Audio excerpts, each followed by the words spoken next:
All right, all right. Hello, everyone. Hello, everyone. I'm Teacher Niv. This is Dr. Joe's reading writing class. If you can hear me clearly, can I get a 47 in the chat? If you can hear me clearly, can you put 47 in chat? Derek can hear me. Nice. Jeffrey, nice. Okay, before I get started, has anyone had me as a teacher before? Not yet. Okay. Because obviously I've taught so many classes and there are students with the name Derek and Jeffrey. So not maybe I've had you guys before. Okay, no, neither of you guys. Okay, great. Well, so today's class is going to pretty much follow mostly what following classes will be like. Um, and There are a couple differences that I'll go through um, as we go through the class. So normally I start with a homework review, which are just based on words that we covered the week previous. But because this is my first class with you guys, I'm not too sure what you've done before. We won't have that today, obviously. And then next, normally we have a author of the day, but I'm trying to integrate with some of the stuff that Dr. Joe showed me. So instead, we're going to have a person of the day. We're going to start with a person of the day. So, can I have a volunteer reader read the mini um, the mini review of a movie Audrey Hepburn was in? Any volunteers? No volunteers. All right, how about Mason? Meow, Did you just meow? meow. Oh, was that a no? Okay. All right, fine. Fair enough. Fair enough. Jesse, how about Jesse? Would you like to read this?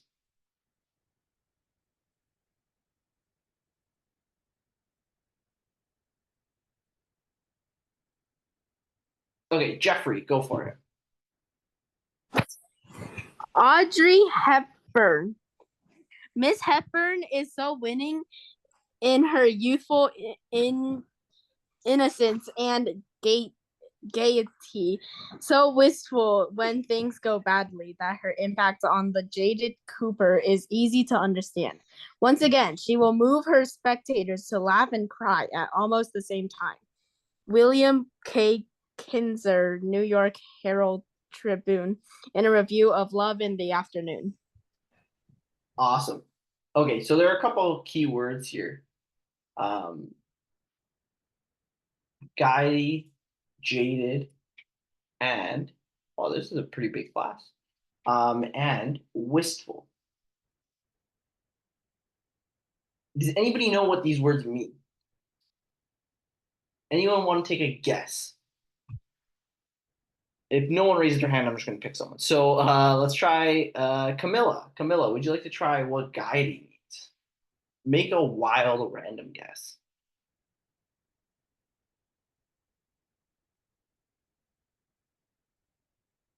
No? Okay, that's okay. Oh,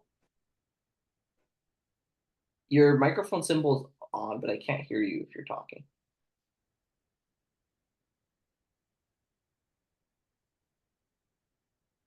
Okay, Camilla will just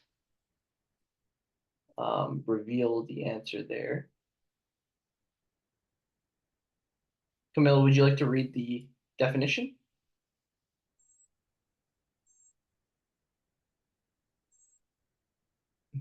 Yeah, I can't quite hear you. There might be something wrong with your microphone, maybe. The symbol says that you're not muted, but I can't hear any words. Okay, that's gaiety. So the gaiety is the state or quality of being lighthearted or cheerful.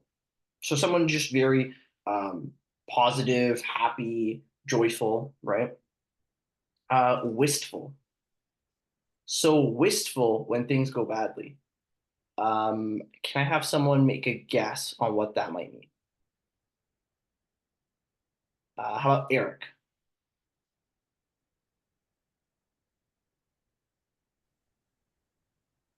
Um, Like prepared? Prepared. Okay, that's a pretty good guess. All right.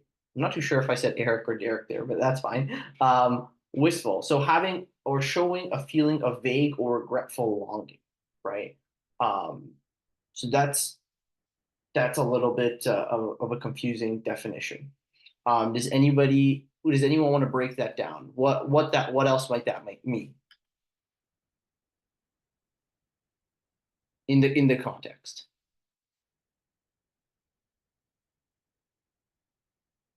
All right, that's okay. That's okay. Um, okay, let's move on. Let's move on.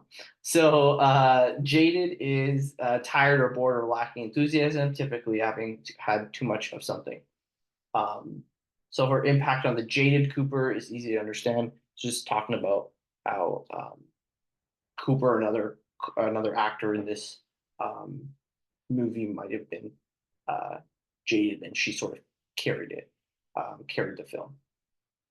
Sorry, this was a little bit confusing. Just trying to incorporate some slides um, that Dr. Joe had me include. Okay, so normally I go with an author or and book of the day, not a person of the day, and then we go to a quote of the day. So here, I love having a quote of the day because it's usually just a short excerpt, and then it gives you an opportunity to really dig deep and see what you can uh, take from it. And it also gives you a little chance to write about it. So it's a simple quote by Veronica Roth, famous author. Says, "Fear doesn't shut you down; it wakes you up." All right. So I want you to explain this quote, potentially include some examples in your explanation. Because this class is larger, I'm going to say I want three, 4 sentences minimum, and I'm going to cut the time down to 5 minutes. All right, and we'll see how it works out. It's going to take some time to see uh, how the class performs and how much time I need for each activity. Okay, so I'm going to start a 5 minute timer now, and I want everyone to just submit your response in the chat, and then I'll put it on the screen, and we'll edit it and review it together. All right, starting the timer now.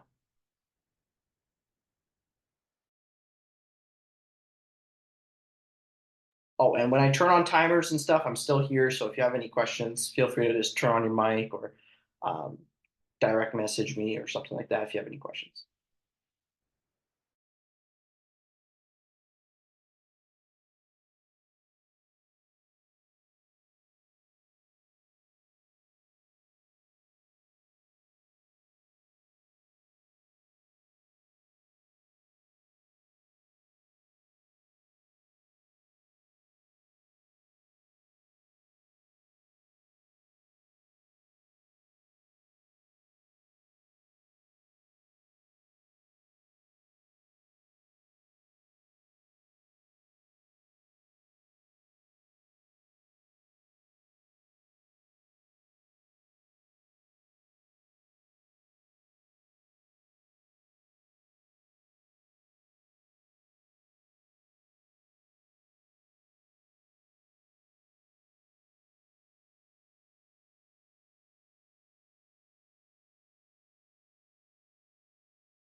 Excuse me. Yep. So I thought it was 3 sentence minimum, so I only sent 3 sentences. But then when I saw it's 4 sentences, I sent in another sentence. Can you combine them? Oh yeah, for sure. Thank All right. you. And with that, timer is up. All right, let's get into it. So now is the time where if you haven't submitted yet, just even if you're not finished, it's okay. Just submit whatever you have so that we can keep going. All right. Okay. So far we have Jeffrey. Jeffrey, would you like to read your response? Okay. This quote means that fear can help you. It can be a really good reality check. Sometimes fear isn't a bad thing. Fear won't push you down. It can be one of the things that lift you up. Awesome. Fear won't push you down. It can be one of the things. Be one of the things that lift you up. Great. Okay, so couple things. When I look at your responses, what I do is I look for first any grammatical errors and clear mistakes, and then I try and see if there are any ways I can improve it. So one thing I would say here is um, this sentence right here. This quote means that fear can help you is a little bit vague, and I think we can make it a bit stronger. One thing we can do to make it stronger is combine these two sentences, right? These two sentences are really the bulk of what you're trying to say. So uh, I would do something like, um, I would do something like, just say, start off strong by saying, this quote means that fear can be a good reality check, which isn't a bad thing. Um, and then talk about how sometimes fear can be one of the things that can lift you up. I would really think the best way to improve this would then be to add an example of that, or really explain how why it might lift you up, right? So taking that next step and asking why and explaining why would really improve this. Okay, we got Derek next.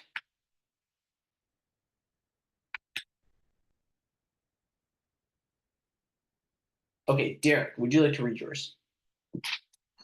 The quote, fear doesn't shut you down, it wakes you up, by Veronica Roth, explained to me that fear doesn't scare you, but instead makes you more aware of your surroundings. For example, if you were about to speak to a crowd of 200 people, you would likely be scared. When you are scared, you might be more aware of something wrong in your script or something strange in the crowd. Awesome. This is an amazing response, Derek.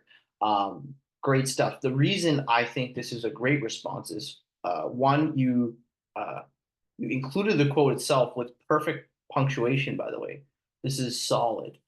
A lot of people make mistakes when it comes to the punctuation around quotes. So that's great.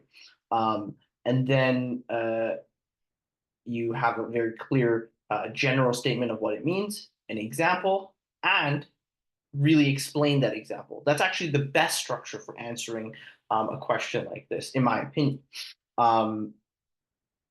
Perfect punctuation all around. Awesome.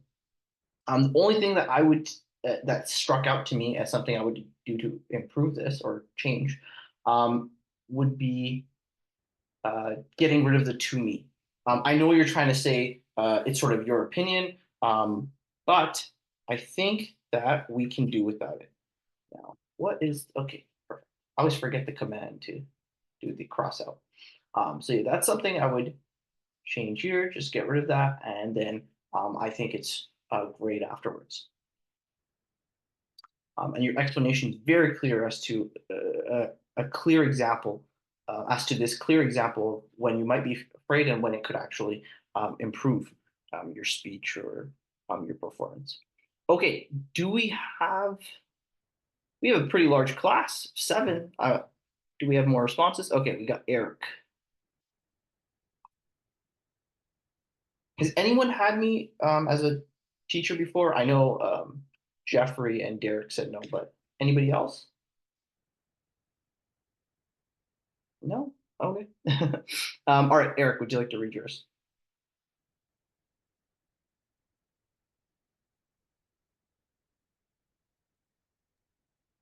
Think that this quote means that fear can help you snap back to reality.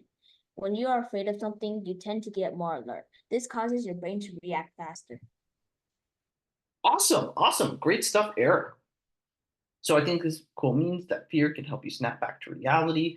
When you're afraid of something, you tend to get more alert. So just a better choice of words in this scenario, something I would improve or change would be you tend to become more alert because being alert is more of a state than something you get, right?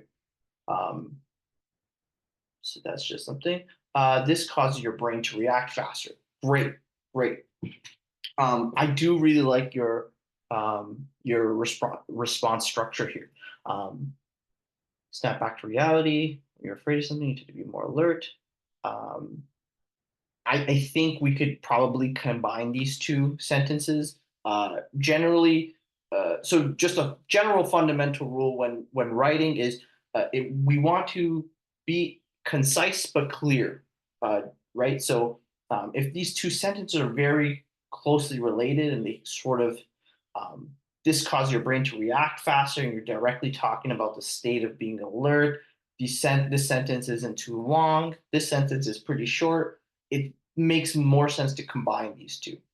So that's another thing I would change. I know I give you guys these sentence minimums. That's just to encourage writing. If for some reason you don't think you can add anything, you think it's perfect with two sentences, then in that situation, just send your two sentences and we'll see, right? Um, okay. Do we have any more responses? Class of 7, I guess that includes me. Yeah, so class of 6. We usually have about 5 responses at least. No. Okay, we'll move on for now. And we'll see what we have up next. So next I go to our vocab of the day. So these were vocab words chosen by Dr. Joe. Normally I have 5. I have 5 vocab words. Okay, so can I get a volunteer to read the first one? So the first word is the actual vocab word, and then the word in the brackets is the pronunciation. So in this case, this might still be a little bit unclear. It's pronounced gauche. All right, so can I get someone to read this whole first vocab word? How about any volunteers? Forgot who I didn't ask yet. Maybe Eric. Eric, would you like to? Eric with the E. Gotch, adjective, lacking grace or tact in a social situation. Describes a socially inappropriate remark or action. Justin's constant belching at the table was clearly gotch. He believed such behavior was normal for a teenager. Awesome. So this one is gauche. Um, and yeah, when someone is not very appropriate or behaving their age anywhere, right? They're not behaving. Um, that means they're being gauche. Okay. Can I get someone to read the next one? Can I get maybe Jeffrey? Gaudy. Brightly colored shadows, decorated in a tasteless or vulgar way. Tacky are excessively ornamental. Those who win the lottery or acquire other unexpected riches often quickly adorn themselves with gaudy jewelry. Awesome. So gaudy is someone who's just very, very tacky about their wealth or very showy, right? So imagine someone who's really rich and wears like 18 really big gold chains and has just really colorful, expensive stuff on, that would be gaudy, right? They're driving like a pink Cybertruck or something like that. It's very gaudy. All right. Oh, keep switching the slides there. Okay, the next one. Can I get a volunteer? Mason?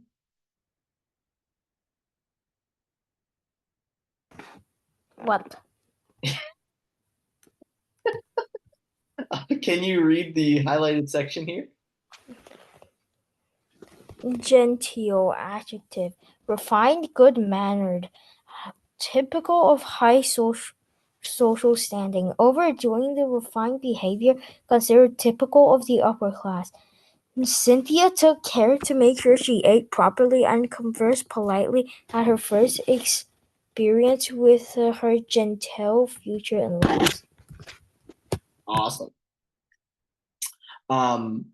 Thanks for reading that, Mason. So you can see this one, this word gaudy is being about being really tacky and overdoing your flexing your wealth and taste. And this one is sort of being very proper and good mannered and refined. Also related to, money and upper class. And this one's sort of doing the opposite. It's lacking that grace, lacking that proper polite behavior. So they're all sort of related in that sense. And they all start with the letter G. So for this one, it's kind of interesting. I want you to write a short letter it doesn't have to be to a psychologist. We can say to a friend, using the 3 words, okay? And I'll give you guys about 5 minutes to do so.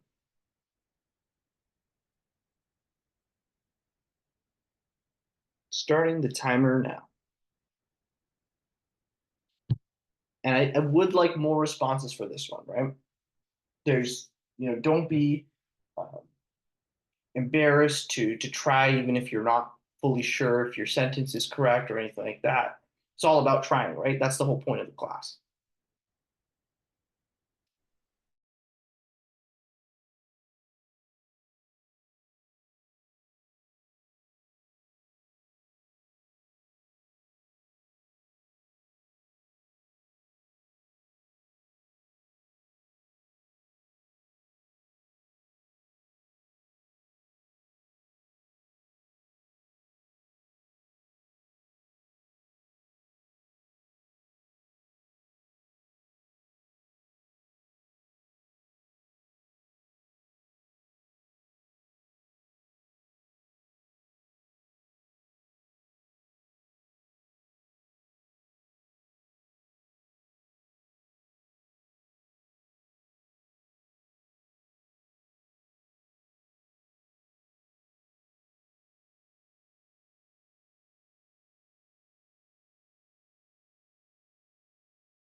All right, all right, all right. The time is up. Let's see what we came up with.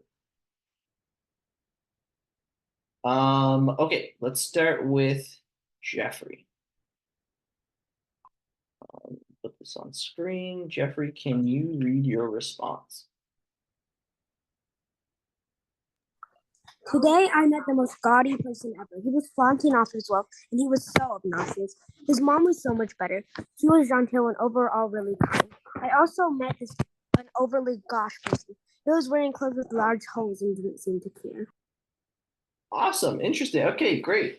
Great stuff, Jeffrey. So just a comma there for after today. He was flaunting his wealth and the spacing here, and he was so obnoxious. His mom was so much better. So I know this is sort of a letter to a friend. So when you're talking to a friend, you're very casual. But just for the record, if this was a little more formal writing, I would recommend not adding this so and also this so. But even if you're going to include one, I would definitely not include both so close to each other. So let's just so that we have it on record here. Let's put a cross, a strike through over there. So much better. His mom was so much better, or much better. She was genteel and overall really kind. So here would be a point of missing punctuation, right? What could we do to fix the sentence? Okay, so actually, let me put the so back just so it's not confusing. His mom was so much better. She was genteel and overall really kind. Does anybody know what we can do to fix this sentence?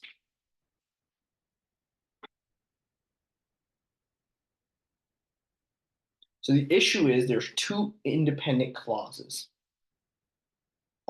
Derek just add a. Where would we add that before genteel? His mom was she was a genteel. So genteel is an adjective, so it can't be used as a noun.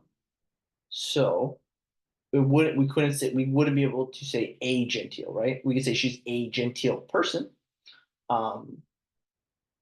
But the issue isn't there. The issue is that there's two independent clauses without any sort of punctuation in between. So there's one right here. Let's just highlight this a random color. Let's say pink. And then another one right here. Actually, just to make it not confusing, let's say they're both pink, both independent clauses. Full complete sentences without anything in the middle, right?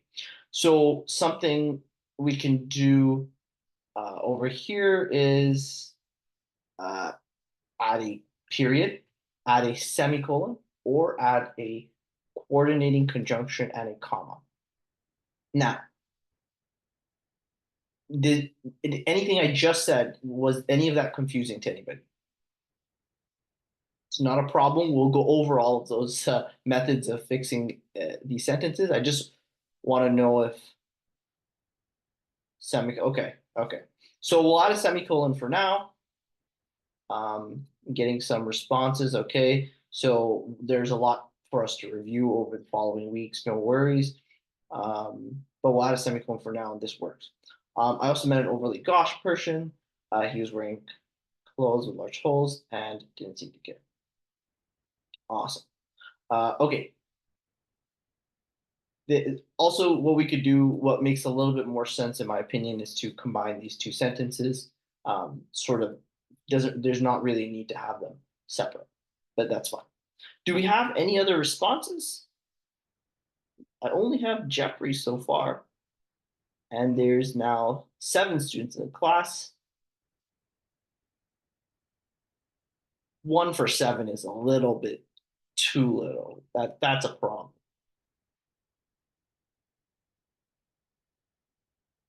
Any responses? No. Is anybody currently working on one and wants me to give them a second? No. Yeah. Yeah. Okay. Eric, what we'll do is I'm going to slowly move on, and you can submit anytime, or if you are going to be distracted, it's okay. But okay, for the next one, I really need some more responses, right? I need Alexander, Camilla, Derek, Eric, Jeffrey, Jesse, Mason to give a response for the next activity. Okay. This one is the idiom, or in this case, idioms of the day, right? So it's quick and dirty and gather dust. Can I get a volunteer reader? How about Jesse? Jesse, can you read this slide?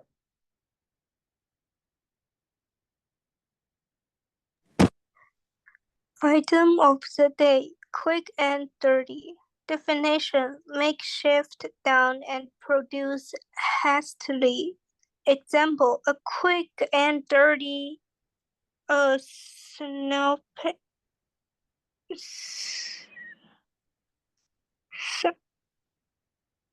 This is a synopsis. synopsis of their work. Gather dust. Definition, to remain unused for a long period of time. Example, most of my talent is just gathering dust because I don't really have an opportunity to perform. Awesome. Thank you so much for that, Jesse.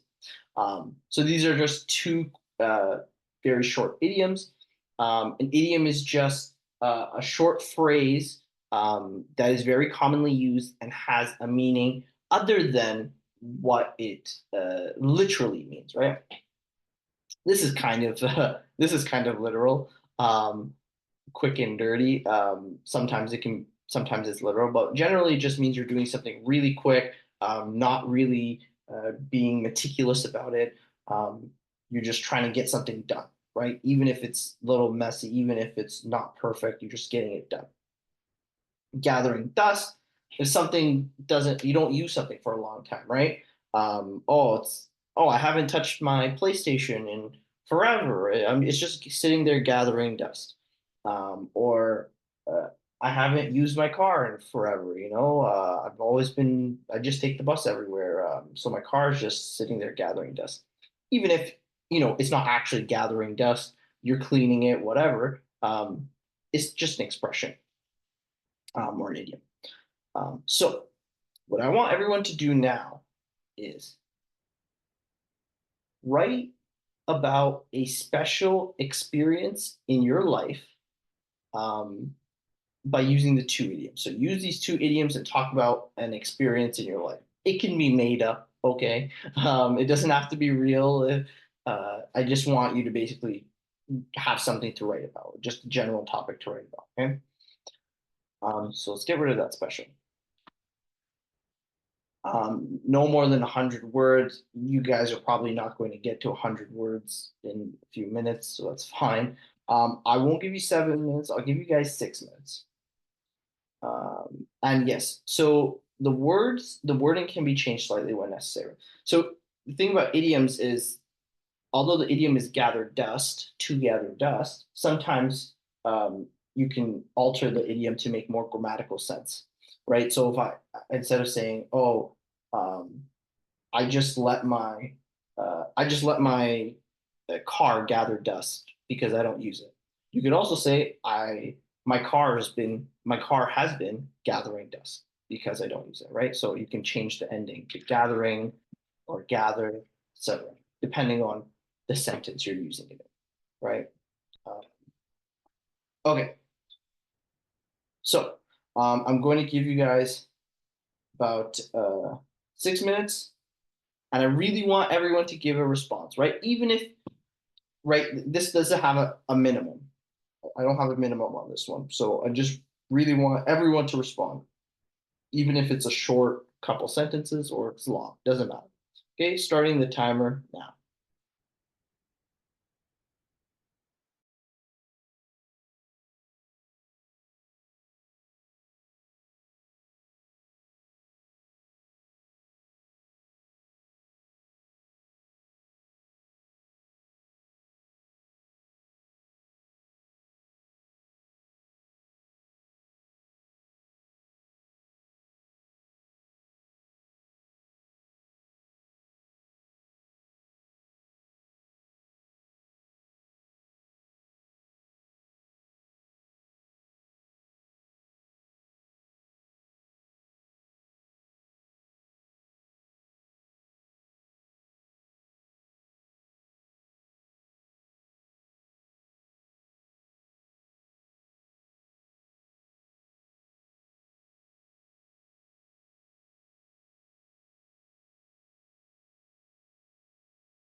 All right, all right. Time is up. Let's see what we came up with.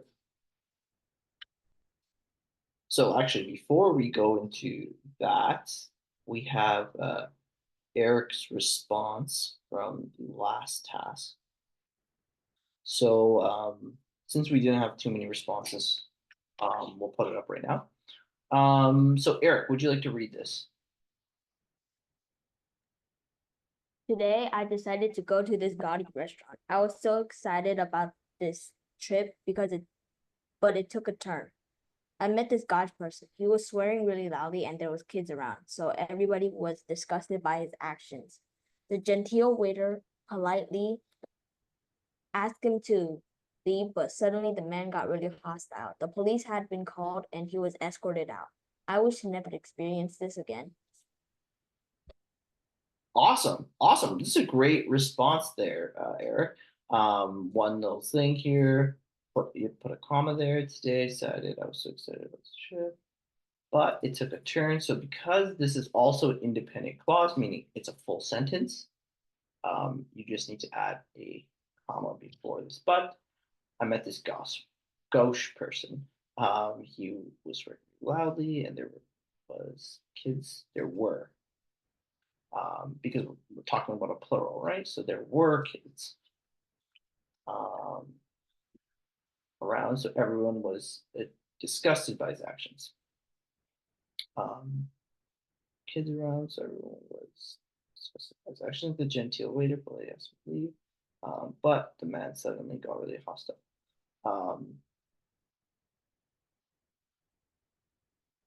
The police had been called and was escorted out. I wish I never experienced this again. Awesome. Very good response, Eric. I like how it follows a natural flow, tells a whole story. That's awesome. Okay, let's go to the idiom of the day section. So far I have 2 responses. Let's look at Jeffrey's. Jeffrey, would you like to read yours?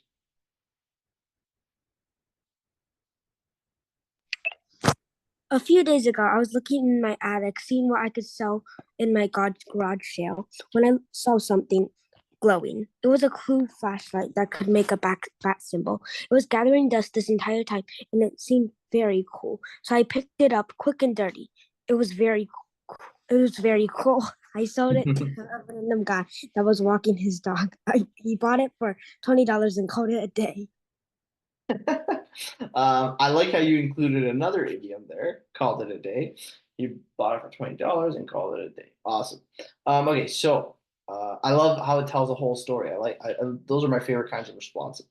I was in my attic, seeing what I could sell in my garage when I saw something glowing. It was cool.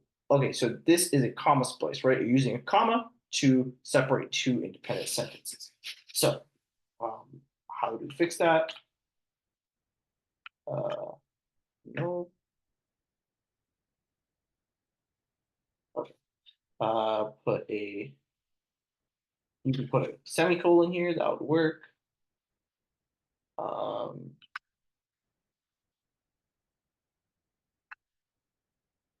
Okay. It's a little bit hard to see, but yeah. It was looking in my attic, comma, seeing what I could sell in my garage sale. I saw something glowing.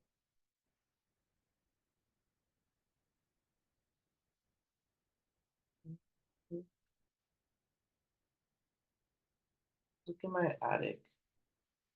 So I would change this to see what I could sell when I saw something glowing. It was actually I can make that. It was gathering dust this entire time, and it seemed very cool. So so technically this is also a independent clause. It's a full sentence on its own. The reason it's not fully necessary to put a comma over here before this is because it's very short. But for people who, you may have a teacher who doesn't like that and thinks, no, there always needs to be a comma if this is independent clause. what I would do to avoid any sort of confusion is just get rid of this. It's the best thing to avoid any confusion, right? There are some people, some teachers who say you need a comma before this. Some teachers say you may not because it's very short. It depends, and I think the best thing to do is just get rid of this and avoid it altogether. So we need to add comma here. I picked it up. Quick and dirty. It was very cool. I would just get rid of this altogether. Just because you already included very cool. It's just a recommendation. I sold to a random guy. That's what he thought. He bought it for $20. I called it great. He bought it for $20, and you called it a day, or he called it a day. So I would say this is a little bit awkward and vague. So you would have to clarify who you're talking about here. Awesome. Okay. So let's go to the next one. We have Derek. So these responses are a lot longer than before, which is great. Okay, Derek, would you like to read your responses? Okay, last year our music teacher gave us a project where we were supposed to make a colorful poster of two instruments and their differences. We were put into groups of 4, and my group and I did pretty well on the artistic side of the project. The problem was that none of us had remembered when we would present, so we had absolutely no practice. Only I had made a script, and I had to make quick and dirty scripts for everyone else in a rush. When we presented, the poster seemed like it had gathered dust for 2 years, and it was extremely dirty. In the end, we got a B+ after final grade. Awesome, awesome. Okay, so is this a real story? Partially. Nice. Okay, so last year our music teacher is probably here. Great. We're putting two groups of 4. And my group and I did, and my group and I did pretty well on the artistic side of the project. Great. The problem was that none of us had remembered when we would present. So I would say it makes more sense to say when we were supposed to present, just because the problem was that none of us had remembered when we would present. So would is in the future, remembers in the past. When we were supposed to is a little bit more clear, but it's not necessarily incorrect. That would just be a recommendation. So we had absolutely no practice. Only I had made a script, and I had to make quick and dirty scripts for everyone else in a rush. So I would say to be clear here, beforehand is something I would add. Because I think you're trying to imply that you made everyone else's scripts in a rush on the day of, and you actually were meticulous about your own script beforehand. That's what I kind of imagine what you're trying to say. So clarifying that would be necessary here. When we presented, the poster seemed like it had gathered dust for 2 years, and it was going to be dirty. In the end, we got it. Great, awesome, great stuff there. And I think we have one last response here.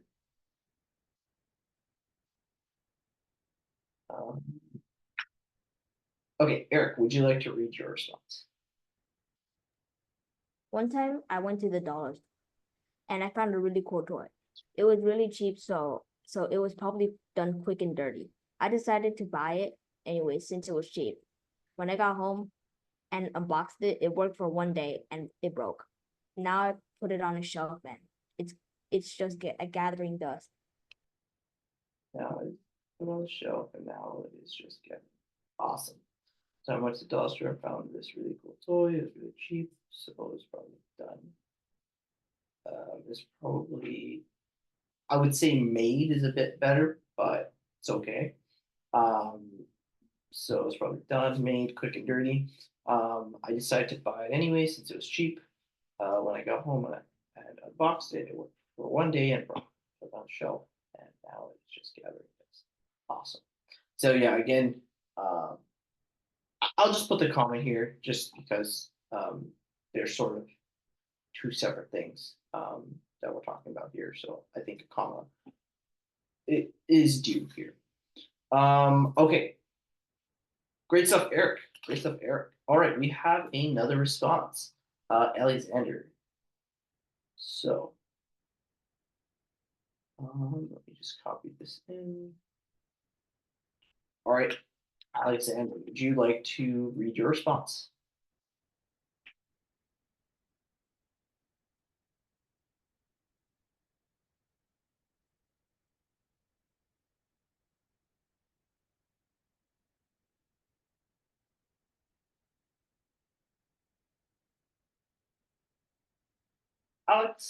Alexander, is that okay? Oh, what? Oh, Is it? can you read your response? Oh, yeah. Sorry. No. The speaker on the computer is not really working that well. Okay, no worries. When I was a baby, my mom used to buy me millions of clothes. I was spoiled. As the days passed, I grew taller and outgrew my clothes. So my mom bought this. So my mom bought new clothes. My old clothes started to gather dust as the years passed by. I was tired of washing my old clothes, so the was quick and dirty. That was the result was quick and dirty. Okay, awesome. Okay, so there's a lot. I was tired of washing clothes, so the result was quick and dirty. Okay, so what I would say is this last part is a little bit unclear. I think you mean the result was, quick and dirty clothes, right? You're missing the object of the second half. Secondly, the idiom. So this is like taking this word like quick and dirty. Actually, I was tired of washing my clothes. So if you're implying that you then wash your clothes like really quickly, and you didn't do a really good job washing clothes, then the idiom was used correctly. So either way, just this last sentence just needs to be a little bit more clear. But when I was a baby, so this is a conditional here. Put a comma. My mom used to buy me millions of clothes. You can put a semicolon. You could put an and or a so. But since you had so a few times in the statement, you know what? You can put a period as well. I was spoiled as the days passed. I grew taller and outgrew my clothes. So my mom bought new clothes. My old clothes started to gather dust as the years passed by. I was tired of washing my old clothes. So there's always okay, awesome. Great stuff, Alexander. So yeah, besides just the last sentence near 30, it's great. Okay, that was better. We had a few, we had 1, 2, 3, 4 responses there. Getting up there. We definitely need to have more responses for the next one, but that's okay for now. Okay, so normally how this class goes is we'll have vocab, idiom, quote. I adjust the time depending on the number of students responding and things like that, so we can still get through everything. Now we went a little bit past what I thought we were going to do. What I want to focus on for the next few weeks, in this middle area after we get through the idioms, is writing an essay. So this was going to be part one, choosing topic and things like that, but I'm going to hold off on that for now, just because I want to allocate a little bit more time. And we're going to skip that section. And sometimes I also have another grammatical, an English grammar section. So this is a section where I would talk about semicolons and things like that, or punctuation, quotations, things like that. And I sort of include them depending on the need, based on based on the responses that you guys give, right?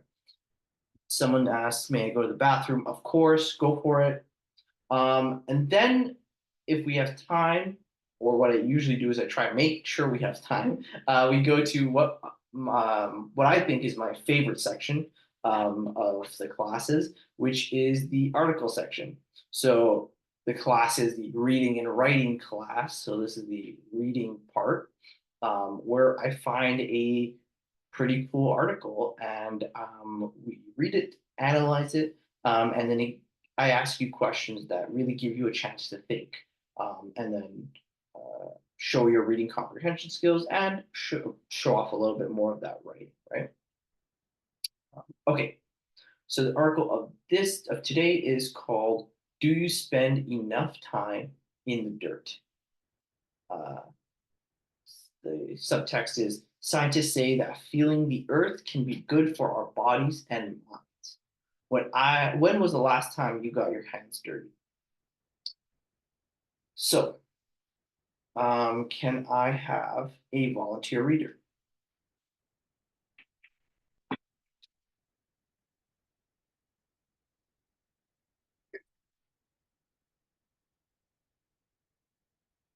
Any volunteers?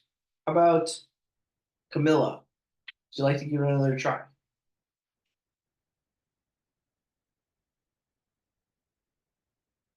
No? All right. What about Jesse? Jesse, would you like to give it a try? No? Okay. Mason. Mason, you haven't given a written response yet, so I'd like for you to read.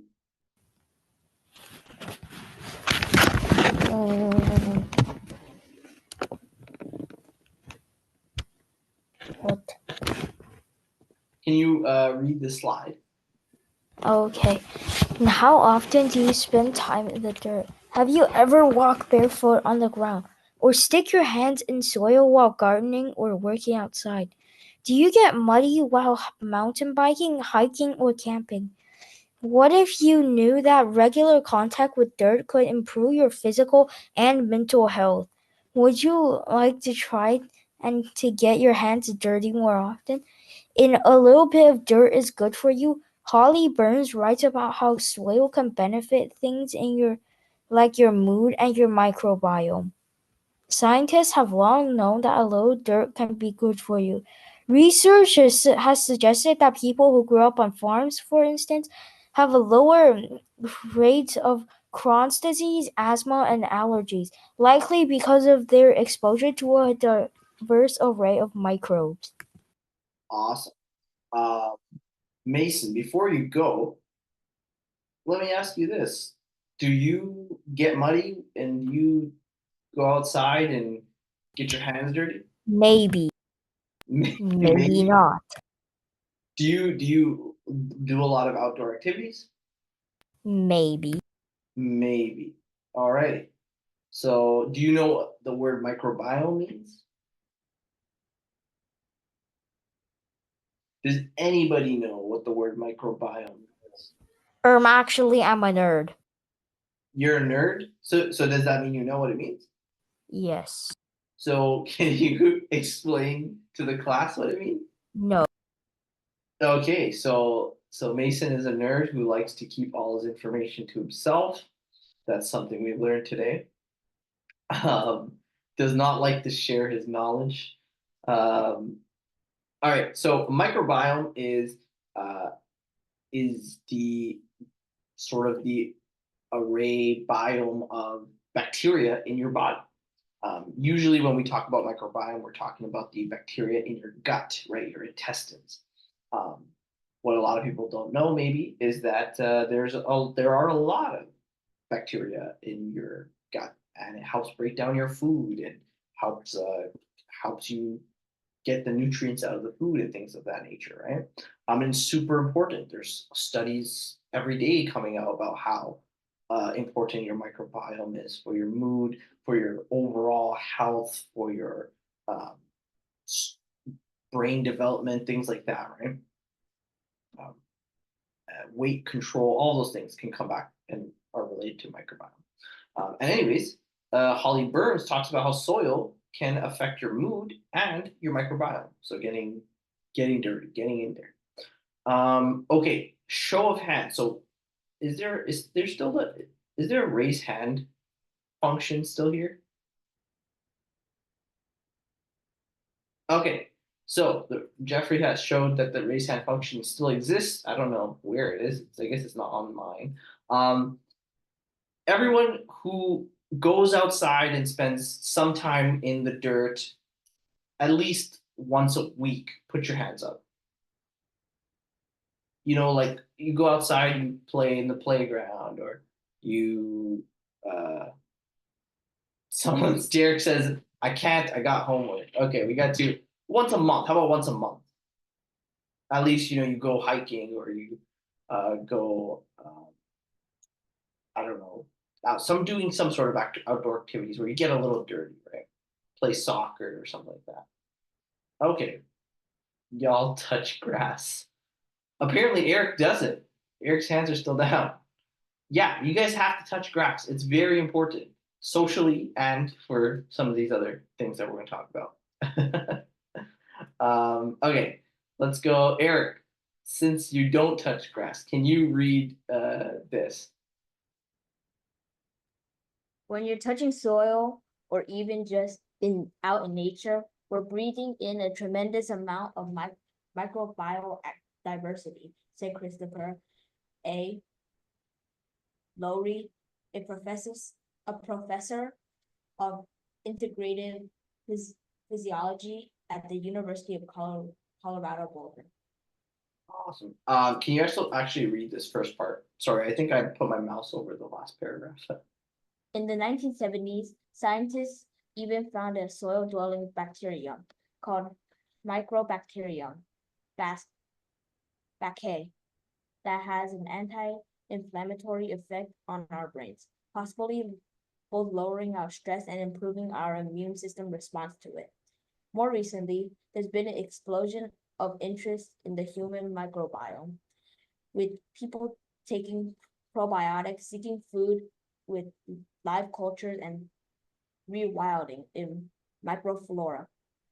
At the same time, scientists have been discovering how broad a role dirt microbes can play in our mental and physical health.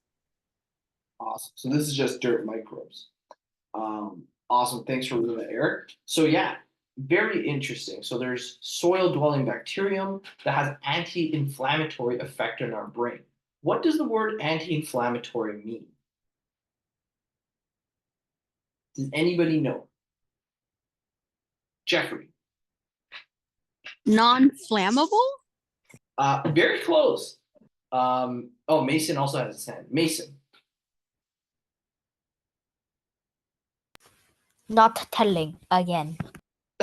Why would you raise your hand just to Womp tell womp. me? Derek.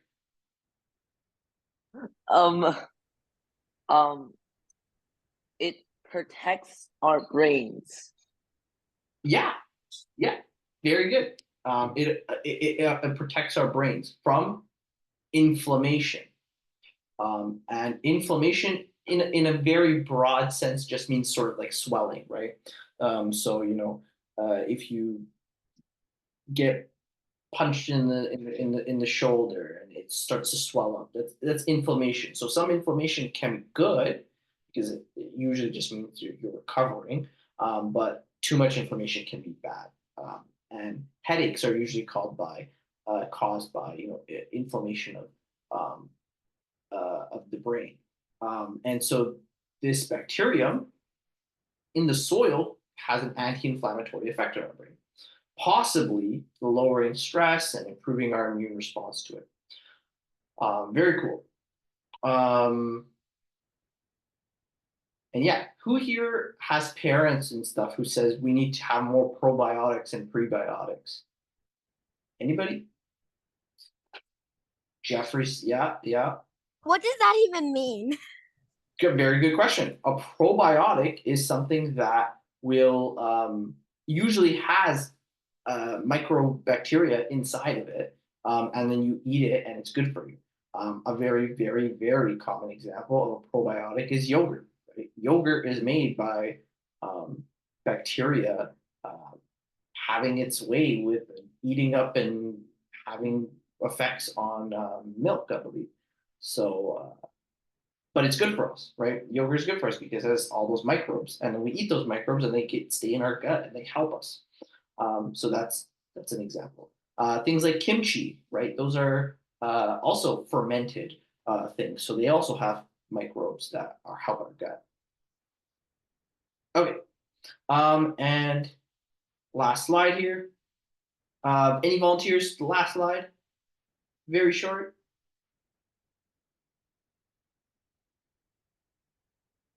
Alexander, can you read this?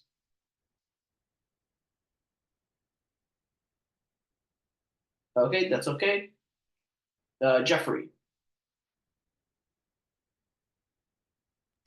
A recent Finnish experiment found that children attending urban daycares where a native forest floor has been planted has both a stronger immune system and a healthier microbe than those attending daycares with gravel yards, and continue to have beneficial gut and skin bacteria 2 years later. It's not just for the good of the kids. Adults can also benefit from exposure to soil-dwelling microbes, Dr. Lori said.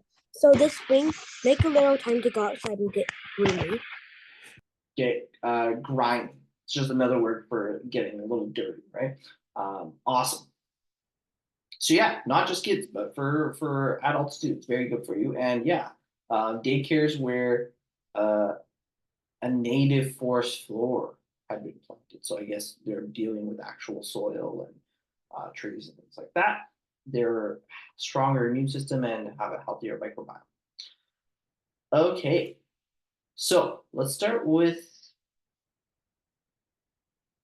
the first one. First question. I'm gonna give you guys about 4 minutes. No sentences minimum. So Lee Johnstone, a gardener and mental health advocate, said a lot of people still have this nervousness around touching soil. But for him, he said, it makes him happy. How would you describe your relationship to the dirt, and why do you think that is? Okay, so I'm gonna give you guys about 4 minutes to answer this one, and then there are 2 more questions after this, right? So really try and submit on time. Starting the timer now.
All right, all right. Time is up. Let's see what we came up with. So far I have Jeffries. Let's see. Jeffrey says, Jeffrey, would you like to read your response?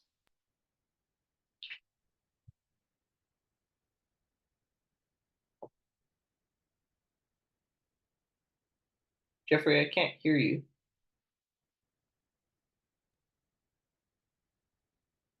Can anyone hear Jeffrey? No. Okay. It's not just me. Okay, I'll just read it. I think my relationship with Dirt is good because I walk my dog every day. Awesome. That's actually a very good form of mini exercise and also getting fresh air, right? Even when you don't want to. That's what dogs are great for. Now, one thing is, this is a very, very, very, maybe my most common mistake with students with like the first time I have new students, right? Is a lot of the times they make this mistake by putting a comma in front of the word because. Very common mistake because when you're talking, you naturally have a mini pause before the word because. So it feels like you need a comma there, but you actually do not. So don't worry, very common mistake, probably the most common. But after a few weeks of me you will not make this mistake. I hope. um, okay, let's go to Derek.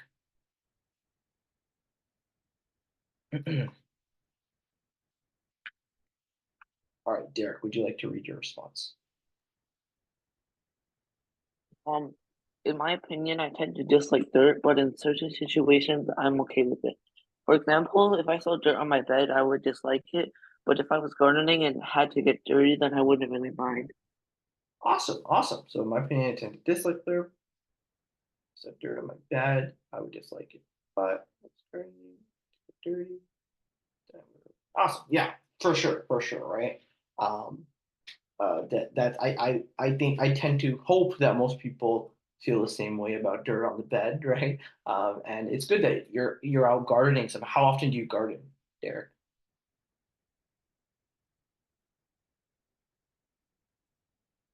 Do you garden not too often, or do you not garden at all? And that was just a hypothetical situation. Oh, once or twice a month. Okay, awesome. That's pretty good. That's pretty good. Um, I'd say a lot of kids your age try and avoid gardening duties at all, completely, right? So that's pretty good. Um, okay, do we have? Eric says, "Is dirt a thing?" Yes, dirt would be considered a thing, right?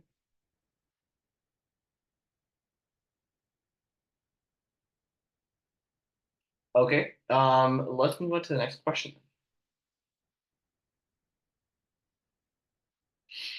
The article gives some suggestions for how to get in touch with dirt more often, including picking up a handful when you're outside, gardening, or even making a mud pie.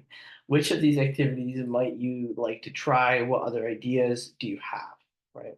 So I'm getting rid of the 4 sentences minimum because there's a few of us. I'm going to put a 4 minute timer. Can you eat a mud pie? No, please, nobody eat a mud pie. I don't want to get complaints saying that from your parents saying that I told you guys to go eat mud pies. So nobody go eat a mud pie, please. Um, I'm gonna give you guys about 5 minutes, and then probably that will conclude the class after we review the responses. Starting the timer now.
All right, all right. Time is up. Let's see what we came up with. So let's start with who do we have here? Mud pies exist and is edible in Mississippi, apparently, according to Derek. You guys are direct messaging me, but you guys can uh, talk to the chat, right? You guys can send messages to the entire meeting. All right, let's start with Jeffrey. Jeffrey says, actually, I'm going to put this in here just so if anyone's still typing. I would never do any of these activities because I don't like eating mud pies. Guys, nobody is eating mud pies. But what about gardening, Jeffrey? What about other ideas? Okay. Um, do we have any other responses? I'm just gonna okay, Eric, what do you think? What are some other ways people can go outside and get in touch with dirt?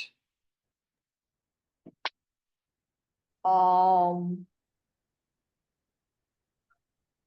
I don't know.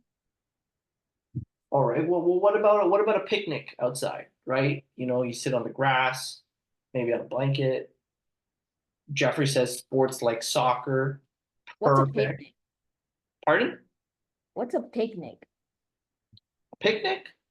Yeah. It's like it's just like having bringing some food and eating it outside Oh, in the grass. Right? Picnic. Usually you put a blanket down and then you have some food, whatever. It's fun. It's a picnic. Okay. How do you not know what a picnic? I mean, there's some things that you'd be surprised that people don't and other people do and you don't. It's just natural. Um, okay. How about Camilla? What are some ways that you can get in touch with the dirt? I haven't heard from a few students. So before we end class, just verbally say. All right. What about Alexander?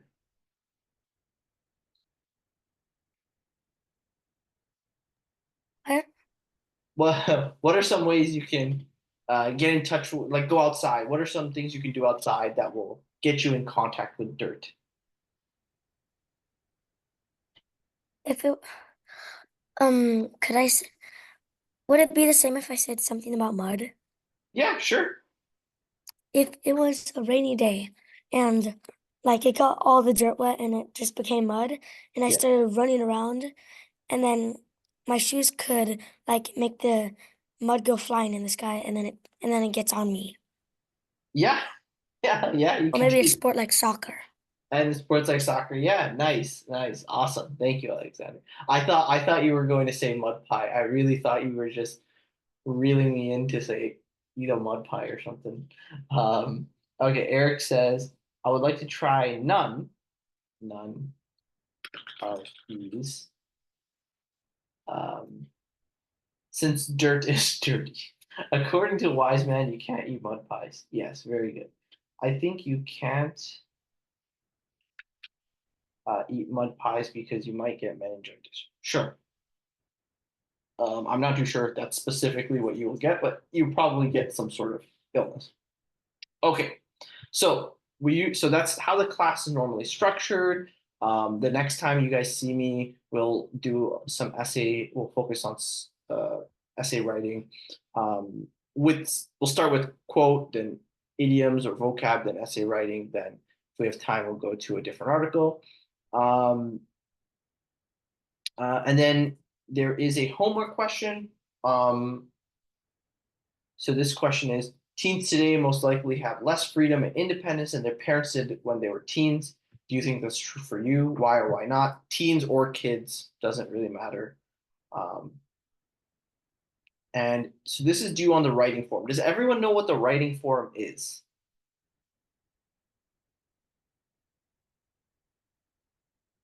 Actually, this should be Thursday. Does everyone know what the writing form is? No, nobody knows. Okay, well, you ask your parents to ask Dr. Joe what the writing forum is.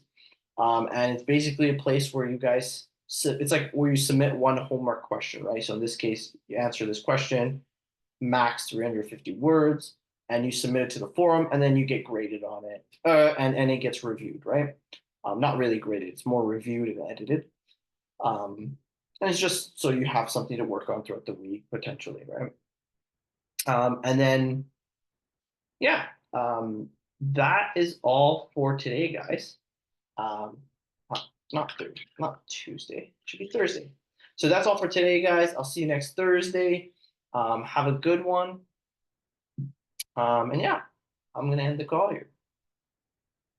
Goodbye.